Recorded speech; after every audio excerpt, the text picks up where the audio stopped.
Hello bachcho, let's read this question.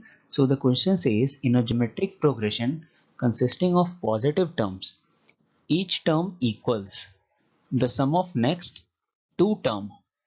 Then the common ratio of this progression equals option 1 1 by 2 into 1 minus root 5, option 2 1 by 2 into root 5, option 3 1 by 2 into root 5 plus 1, and option 4 is 1 by 2 into root 5 minus 1. Now हमें यहाँ पे एक GP दिया है, consider करना है हमें एक जीपी और उसमें सिर्फ पॉजिटिव टर्म्स होंगे। जीपी में सिर्फ पॉजिटिव टर्म्स होंगे और उसका हर एक टर्म उसके नेक्स्ट दो टर्म के सम के इक्वल होगा। ठीक है, ये बात भी समझ में आ गई। तो अब कॉमन रेशियो क्या होगा क्वेश्चन का, ये पूछा गया है। सो जान लेते हैं क्वेश्चन का की concept.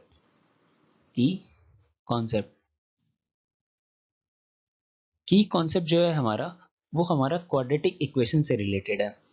So for x a x square plus b x plus c is equals to 0, let alpha beta be roots, alpha beta be roots.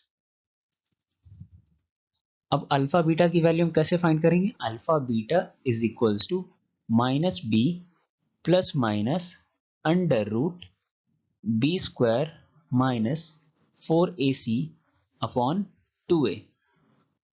अब यहाँ क्वाड्रेटिक इक्वेशन का क्या यूज है देखते हैं हम, इसका कैसे यूज पड़ेगा। तो हमें सबसे पहले एक जीपी कंसिडर करना है। Let a r square be terms in GP. ये हमने कंसिडर कर लिया कि ये किस में है, जीपी में है। अब क्वेश्चन में दिया है जो ईच टर्म है वो नेक्स्ट टू टर्म के सम के इक्वल है, तो हम लिख सकते हैं a is equals to a r plus a r square. यहां तक तो अब कोई प्रॉब्लम नहीं। यहां से हम क्या करते हैं, एक को हम कैंसिल कर देते हैं, तो ये हो जाएगा 1 is equals to r plus r square. यहां तक भी कोई प्रॉब्लम नहीं। अब इसे हम थोड़ा और अरेंज कर लें, तो इसे हम क्या लिख सकते हैं, r square plus r minus 1 is equals to 0। अब ये क्या बन गया, क्वाड्रेटिक इक्वेशन बन गया। और आर क्या है, कॉमन डिफरेंस है। Here r is equals to common difference. अब r की दो वैल्यू अगर हम यहाँ से फाइंड कर लें तो हमें कॉमन डिफरेंस की दो वैल्यू मिलेगी, जिसमें से हम एक को नेग्लेक्ट कर पाएंगे किसी रीजन की वजह से, वो रीजन हम देखेंगे। सो हमें जो क्वाड्रेटिक इक्वेशन मिला है वो क्या मिला है, r square plus r minus 1 is equals to 0। Now values of r, values of r can be obtained by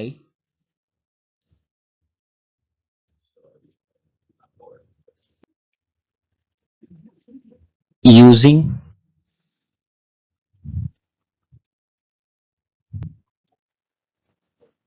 method of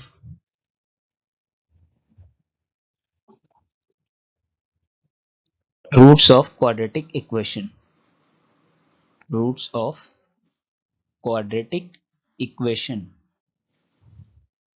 यहां से हम r को क्या ले लेंगे, r is equals to minus b that is minus 1, है ना, plus minus under root b square, it means 1 का square minus 4 into 1 into minus 1। ठीक है, इसको हम और अच्छे से थोड़ा लिख लेते हैं।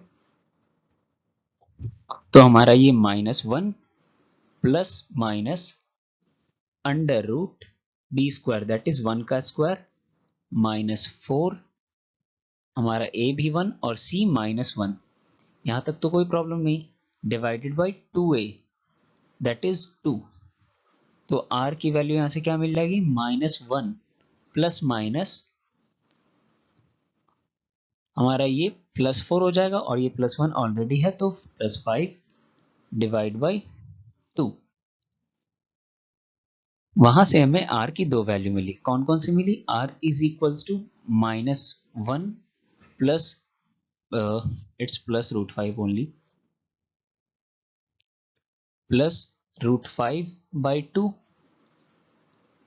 और क्या मिली r की वैल्यू, और r is equals to -1 minus root 5 by 2। अब हमें किसे नेग्लेक्ट करना है किसे नहीं, वो हमारा क्वेश्चन में ही दिया है। कैसे? Consisting of positive terms only. तो पॉजिटिव टर्म्स अगर कंसिस्ट करना है हमें, तो हमें r की जो वैल्यू है वो हमें पॉजिटिव लेनी पड़ेगी।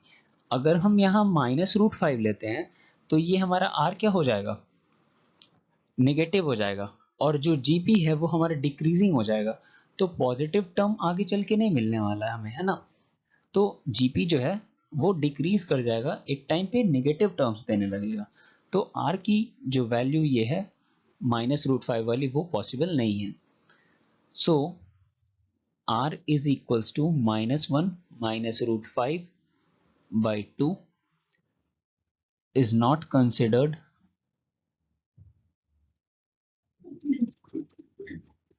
because GP is increasing, because we can say GP has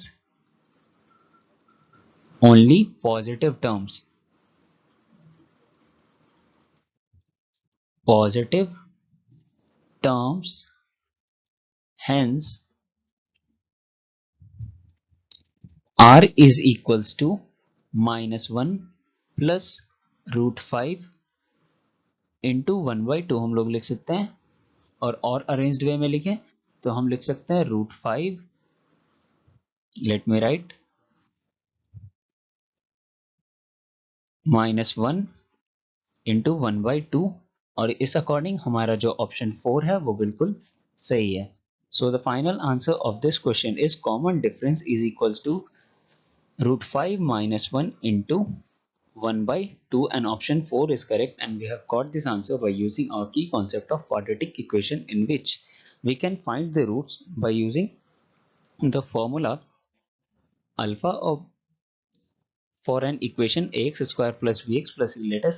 Let us assume alpha beta be roots, then roots can be found out by minus b plus minus under root b square minus 4ac by 2a. Similarly, we have used this concept in this question, and we have got our answer. So I hope you understood it well. Thank you. Best of luck.